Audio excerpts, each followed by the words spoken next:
Gonna tell you a story, guys. When I had my daughter, she was a month premature because 2 months previously to that, my dad had died a few months earlier. He died in the November. She was born in the January. She was supposed to be born in February, so she was a month early. But something happened when I lost my dad, and she stopped putting on weight, and there were some complications that weren't found out until I'd had her, that she was actually that small. So she was born 1 point something kilograms. I think she was just over 3 pounds when she was born. So we were in hospital. We stayed in hospital for 2 weeks. And what I did when we were in hospital, so basically the moment she was born,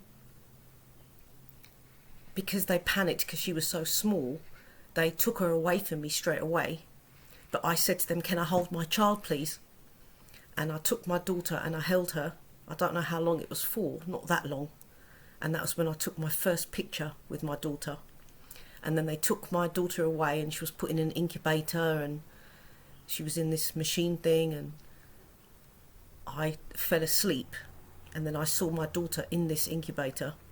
And the thing is, I'd just lost my dad, and he was on a ventilator, and just seeing my child like that, I had a total breakdown seeing her. First time I saw her in her incubator. And I totally freaked out. And she did this thing. She held up her little fist to me, which is something my dad used to do. And she just did this thing, and I stopped crying instantly, and I knew she was going to be okay. It was just like this perfect sign from her, from him to me, and I knew she was going to be okay. Anyway, we ended up being in our own room, me, my partner, and our daughter. And we were in there looking after her, and she had, straight away, they didn't let me feed her or anything because they were saying she was too small, but I wanted to feed my daughter. I wanted to care for her. I wanted to be a mother. Instinct just took over. And so we were having to feed her. I think it was every hour we were having to give her a certain few milligrams of this stuff they were giving her, this feed. And I really wasn't happy with it, but I knew it was keeping her alive at that time, and they were telling me I should be doing it this way. And so we were doing this, me and my partner, and it was really difficult, and it was really frightening having to feed your child through a tube in their nose that's gone down to their stomach, and it's this tiny little thing. It was harrowing. It was just really tough times we went through. Anyway, I couldn't stand doing this any longer, and I waited until I was by myself with my daughter, and I was looking at her laying there with this tube in her nose, and I wanted to feed her. I wanted to mother my daughter. So I didn't know what I was doing, but I was praying to God to help me, and I knew it was the right thing I needed to do for my child.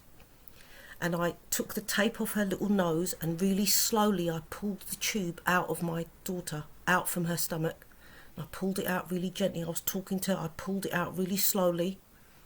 I took my daughter in my arms, I put her to my breast, and I fed my child, and she started to feed straight away. I was just feeding my child, sitting on that bed, just me and her, and I was feeding my child, as it should be, as is nature. And I'm there, and I'm holding my daughter, and one of the nurses has come in, and she's looked in the little cotton. She's not in there. And then she's looked at me, and I'm feeding her. And she said to me, it was an African nurse. I'll do her voice because I have to. And she said to me, who has done this? Who has done this? Who has done this? And I thought, guys, I was in so much trouble. And I said to her, I did. And I'm there, and my daughter's feeding. She's happy. She's feeding with me, her mum. And the nurse looked at me. Guys, her eyes filled with tears. She was so emotional. And she said to me, you are a true mother. You are a true mother. You are a true mother. Carry on, please. And then she just closed the door quietly and left us there. We were there for 2 weeks. They said to us we'd probably be there for about a month because of her size. But after I started feeding her, after that few days, she started gaining weight so fast that we were able to leave sooner than they would. They were shocked. So we left, and then we went back to my mum's. We stayed there for a few weeks. And my daughter thrived after that. She absolutely thrived. She's taller than me now. She's strong, she's healthy, she's fit. She's a little fighter, just like her mum.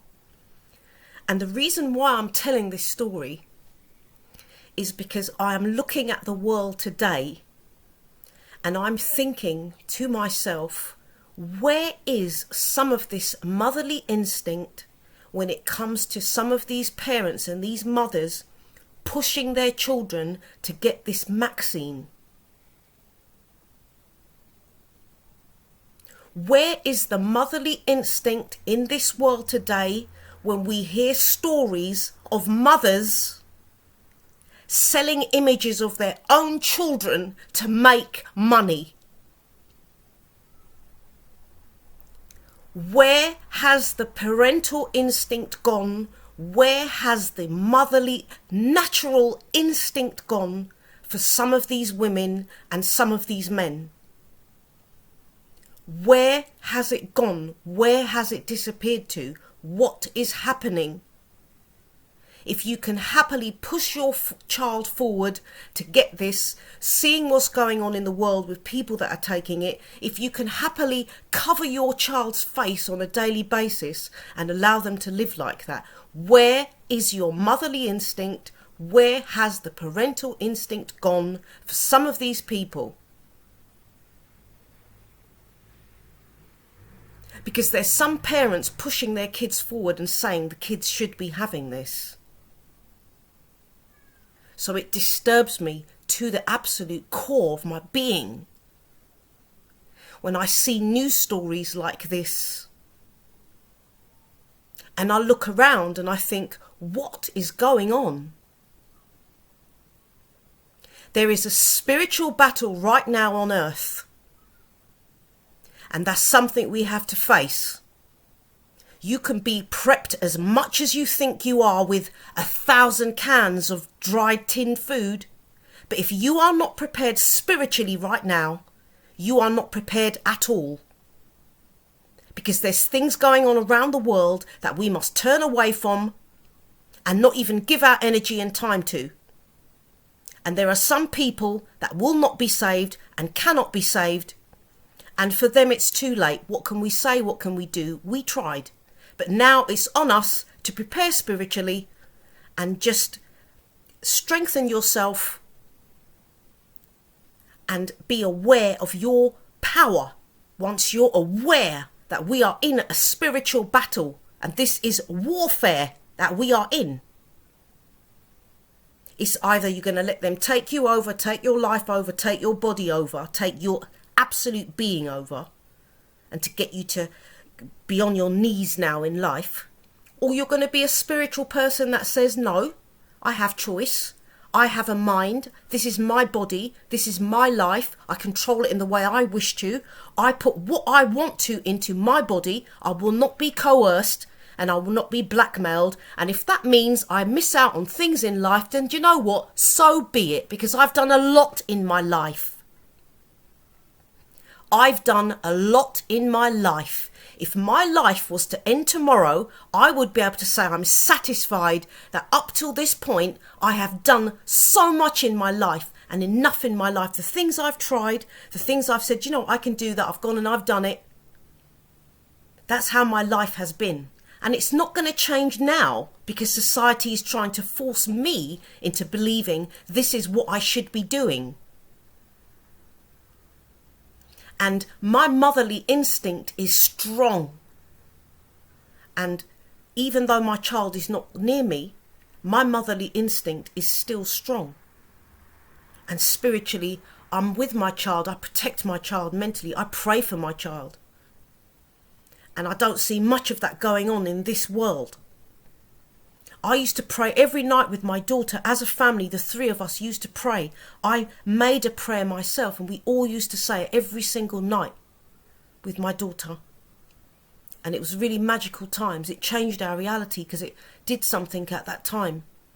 And it's important now as a family to be praying together or with your friends. If you're not in connection with your family like that, then be on your own spiritual journey and just pray.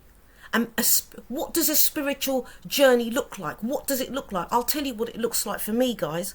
It looks like not being of this world. It looks like not gossiping about people, not judging others. And just being mindful of the self, your thoughts, your mistakes, what you're doing, and stop looking around you and look at yourself. That's what being a spiritual warrior's like. It's to look at the self and to know the self, and also to want to protect others at the same time, because you're not so selfish. That's why they call it selfie. We're in a selfie nation because all people do is think of themselves and not worry about others. The energy in this world needs to change, and you know how it changes, guys, by people with us keeping it strong, keeping it burning, keep thinking like this, keep knowing that things happening in this world are wrong and we're aware of that, and keep that mindset within yourself. And that's how you keep yourself going, because right now, people listening to this video feel exactly the same way as I do. The way I'm putting this across and the way I feel, you will be feeling exactly the same. Keep it burning, warrior.